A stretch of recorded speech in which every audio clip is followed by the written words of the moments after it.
नमस्कार मंडळी, स्वागत आहे तुमचं माझ्या चॅनलमध्ये मुक्तास किचन आणि व्लॉग. चला आज बनवूया मस्त भरली कारली.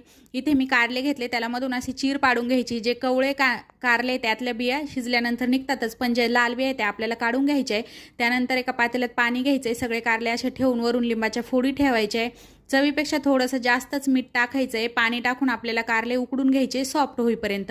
थंड करून मधल्या बिया काढून घ्यायच्या आपल्याला उरलेल्या. त्यानंतर इथे मी घेतलंय शेंगदाण्याचं कूट, लसूण आणि खोबऱ्याचं वाटण, बारीक कोथिंबीर आणि आपल्या मसाल्याच्या डब्यातले सगळे मसाले, हळद, लाल मिरची, धना जिरा पावडर, काश्मीरी मिरची, गरम मसाला आणि चवीनुसार मीठ. हा मसाला तुम्ही स्टोअर करून सुद्धा ठेवू शकता भेंडी वगैरे बनवायला. त्यानंतर अशा प्रकारे मसाला आपल्याला कारल्यामध्ये भरायचा आहे. थोडंसं जास्तच तेल घ्यायचं आहे. तेलावर 2-3 मिनिटं कारले परतवून घ्यायचे. उरलेला मसाला वरून टाकून परत एकदा परतवून घ्यायचा आहे. मस्त अशी चमचमीत इथे कारल्याची भाजी रेडी. वरम भातासोबत खूपच छान लागते आणि गरम चपाती सोबत सुद्धा. रेसिपी नक्की ट्राय करा आणि चॅनलला लाईक, शेअर, सबस्क्राईब करा.